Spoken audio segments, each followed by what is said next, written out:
পদযাত্রা শেষে সারা বাংলাদেশের গণমানুষের সাথে সংলাপ শেষে অভ্যুত্থানকারী ছাত্র জনতার সাথে আলোচনা শেষে শহীদ পরিবার এবং আহত যোদ্ধাদের সাথে সাক্ষাৎ শেষে আমরা এই রাতে প্রবেশ করেছি ঢাকায়। এই ঢাকা থেকে আমরা 1 জুলাই আমরা আমাদের দেশ গড়তে জুলাই পদযাত্রা শুরু করেছিলাম। আজকে 30 জুলাই আমরা এই সাভারে এই পথসভার মাধ্যমে আমাদের এই জুলাই পদযাত্রা একটা পর্যায়ে সমাপ্ত হচ্ছে। 3রা আগস্ট শহীদ মিনারে আমাদের ইস্তিহার ঘোষণার মাধ্যমে এর পূর্ণ সমাপ্তি ঘটবে। এই পদযাত্রার শেষে ঢাকা জেলায় প্রবেশের দ্বার প্রান্তে আপনারা সাভার আশুলিয়াবাসী আমাদেরকে যে অভ্যর্থনা দিলেন, যে শুভেচ্ছা বার্তা দিলেন, সেটার জন্য আন্তরিকভাবে ধন্যবাদ জানাচ্ছি। প্রিয় সাভার আশুলিয়াবাসী,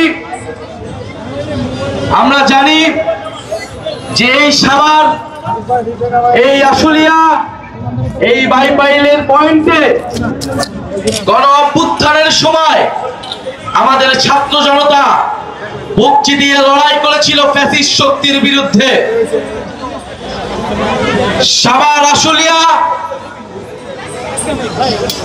গণ অভ্যুত্থানের সময় হট স্পট ছিল আন্দোলনের। অন্যদিকে নারায়ণগঞ্জ, যাত্রাবাড়ি, এদিকে সাভার আশুলিয়া, ওদিকে গাজীপুর, টঙ্গী, আপনারা প্রতিরোধ তৈরি করেছিলেন বলেই ঢাকা সুরক্ষিত ছিল, ঢাকার মানুষ রাজপথে নামতে সাহস পেয়েছিল। এই সাভার আশুলিয়ায় গণ অভ্যুত্থানের সময় আমরা জানি কি নির্মম ভাবে নির্যাতন চালানো হয়েছিল, গুলি চালানো হয়েছিল, আমার ভাইয়েরা শহীদ হয়েছিল। এখানে বক্তব্য রেখেছেন শহীদ সজলের মা, যাকে পুড়িয়ে মারা হয়েছিল নির্মম ভাবে ফ্যাসিস্ট স্বৈরাচারী সরকারের দোসরেরা সারা বাংলাদেশে ঠিক এইভাবে আমাদের ভাইদের উপরে নিপীড়ন চালিয়েছিল। সেই শেখ হাসিনাকে 10 বার ফাঁসিতে ঝোলালেও তার অপরাধ আসলে কমবে না, তার হবে না। বাংলাদেশের মানুষ কোনোদিন ক্ষমা করবে না শেখ হাসিনাকে, কোনোদিন ক্ষমা করবে না আওয়ামী লীগকে, কোনোদিন ক্ষমা করবে না কোনো ধরনের রিফাইন্ড আওয়ামী লীগকে। প্রিয় ঢাকা জেলাবাসী, আজকে ঢাকা জেলাবাসীর পক্ষ থেকে আমাদেরকে শুভেচ্ছা অভ্যর্থনা জানানো হয়েছে। ঢাকা জেলায় 5টি উপজেলা রয়েছে। আমরা মনে করি এই উপজেলাগুলো থেকেই আগামীতে ঢাকার নেতৃত্ব তৈরি হবে। এই উপজেলাগুলো নানা ধরনের বৈষম্য এবং বঞ্চনার শিকার হয়েছে দীর্ঘদিন ধরেই। আমরা সাভার উপজেলার কথা জানি, ধামরাই, দোহার, নবাবগঞ্জ, কেরানীগঞ্জের কথা জানি।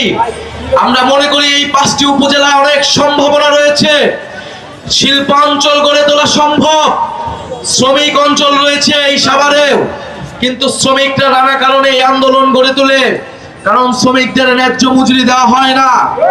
এই শ্রমিকরা এই গণ অভ্যুত্থানে আমাদেরকে শক্তি জুগিয়েছিল, রাজপথে বুলেটের সামনে দাঁড়িয়েছিল। আমরা সেই শ্রমিকের ন্যায্য মজুরির জন্য লড়াই করতে চাই। আমরা সাভার আশুলিয়া সহ পুরা ঢাকা জেলাকে চাঁদা মুক্ত জেলা হিসেবে গড়ে তুলতে চাই, সন্ত্রাস মুক্ত জেলা হিসেবে গড়ে তুলতে চাই, দুর্নীতি মুক্ত জেলা হিসেবে গড়ে তুলতে চাই।